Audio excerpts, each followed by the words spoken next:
So you're thinking about buying your first home and you're asking yourself, am I ready? Is now the right time?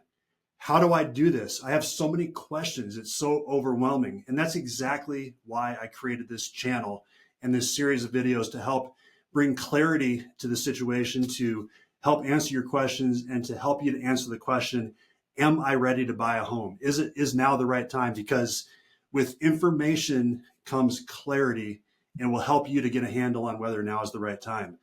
My name is RJ Baxter. I'm an over 20-year veteran in the mortgage industry.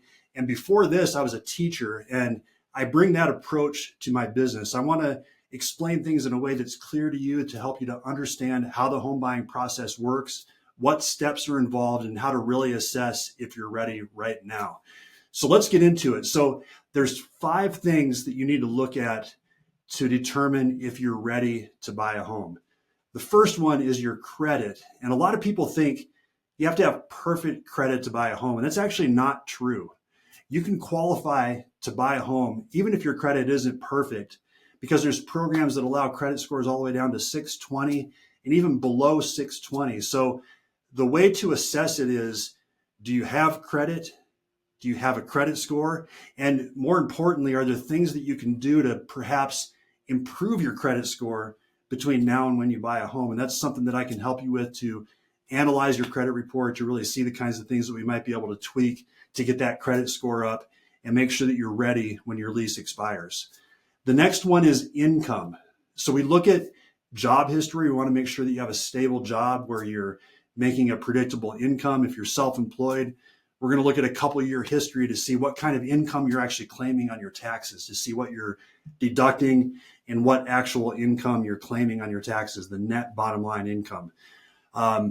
If you do work for someone, like I said, we want to see consistency. Typically, we want to see 2 years employed without major gaps. But if you haven't been employed for 2 years, or if you have gaps in your employment history, we can definitely work with that. So that's something that where we'll have a conversation about it. We'll really assess your situation around your income and your employment history and see if it's something that's going to work and the kinds of things that we need to prepare for leading up to potentially buying a house. What we look at with income is a number called debt to income ratio.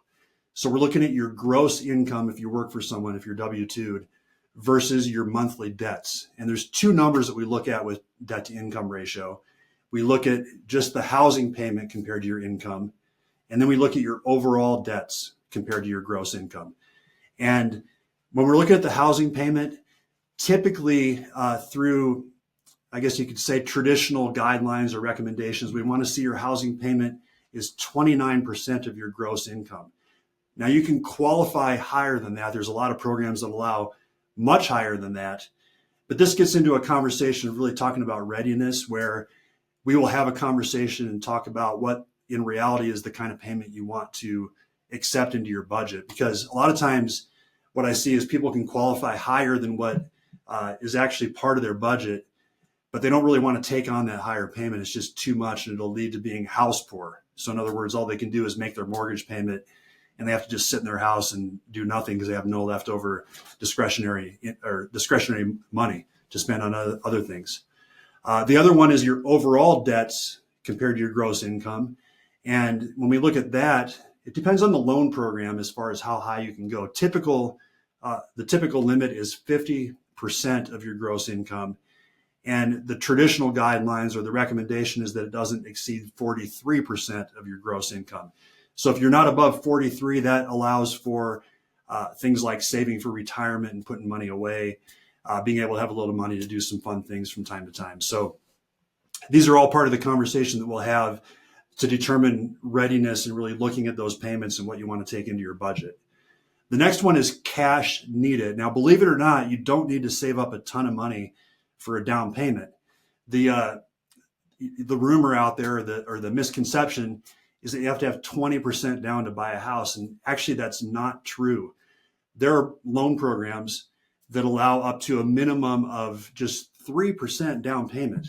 So a $600,000 house, 3% is $18,000 down, is not too much. And well, I mean, it is, don't get me wrong, that's a lot of money. But in the scheme of things, compared to 20% down, that's not a ton of money. Now, if $18,000 is a lot, and you're having a hard time saving that, there are down payment assistance programs that can help you with that down payment, where the minimum investment out of your pocket is just $1,000. And I'll get into that in future videos. We'll dive into down payment assistance programs with more depth to really get into how those work. Now, the other part of it is you have to think about closing costs. Closing costs in Colorado typically range between $8,000 to $12,000, depending on the home price, the type of property. There's a lot of factors that come into what the closing costs are, but that's something you need to be aware of because it leads into how much money you need to buy a house. Now, with closing costs, this is another area where you can get help if you can't come up with the $8,000 to $12,000. There's a couple ways to do this. One is to ask the seller to pay a portion of your closing costs. The other is I, as your lender, can pay a portion of your closing costs. And we will talk about how that works as we get into our strategy sessions together when we get you pre-approved. The next one is just your comfort level with the monthly payment. So we're going to look at what your current rent is versus the monthly payment that you might take on, see if that's going to jump up or if it's about the same, and what that really looks like both short and long term, if that's something that you are willing to take on and that you can take on as part of your budget. So the next thing I want to talk about is the mindset about being ready. And you don't have to wait until 2 months before your lease is up and be, gung-ho, ready to go, ready to buy a house right now. Ready enough is what really I encourage you to think about. If you're ready enough to consider the fact that you might want to buy a house, that's ready enough to start looking at planning to buy a house. And the right timing to do that is in my opinion, between 6 to 9 months before your lease expires.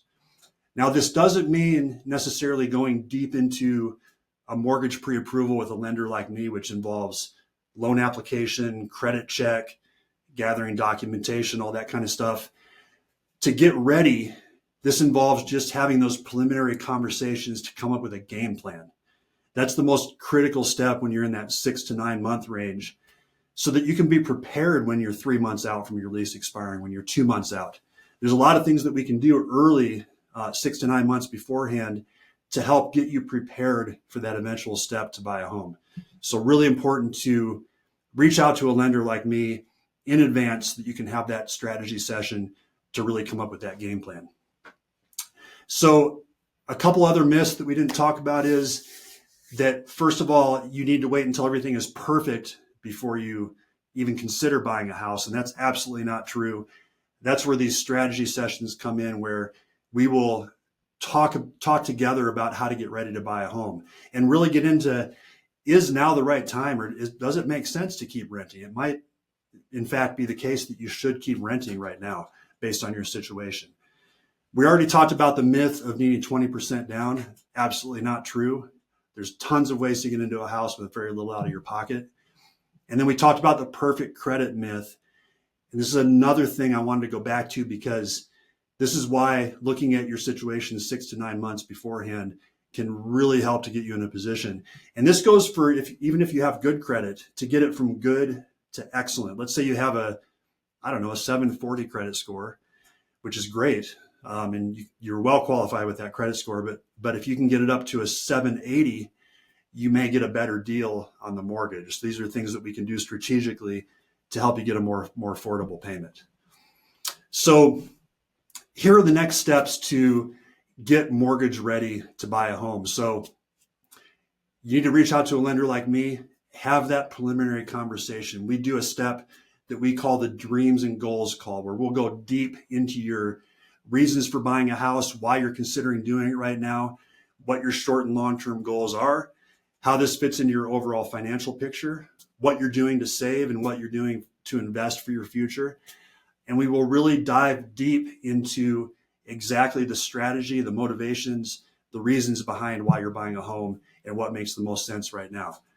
We want to set a safe monthly payment target. So that's part of our dreams and goals call. We'll get into what is that safe target to where you can still budget well, save well for retirement, and get yourself into a better position down the road, not just with buying the house. And then another thing that we will do early on is I will plug you into our app. It's called the Neo Experience app. On this app, you can track your spending. It has budgeting in there. You can also track your credit score, and you can plug things in there to see what different tweaks on your credit will do to your credit score. So this is key to getting yourself in position. And that Neo Experience app is absolutely free to my clients. This is something that I provide to you to help you get mortgage ready to buy a home. So give me a call. We can definitely get into this. We can have a dreams and goals call together. There's no obligation to have this phone call. I do this because I am passionate about educating future homeowners on the benefits of buying a home, the pluses and minuses, whether it makes sense, and to really be a financial advisor that's in your court. What I'm going to be putting together on this channel is a series of videos to help you get ready. We're going to dive more deeply into different topics like down payment assistance, like I mentioned, like how to look at your income, how to look at your savings, different loan programs, all the different aspects of buying a home that you have on your mind as questions that may come up during this process. So be sure to stay plugged in here. Be sure to subscribe to get alerted as to new videos as I produce them. That's how the word gets out. And be sure to save this video to your history and share it with friends and family that might also benefit from this information. Once again, my name is RJ Baxter. Appreciate you guys spending a little bit of time with me today, and I look forward to sharing the next video with you. Have a great day.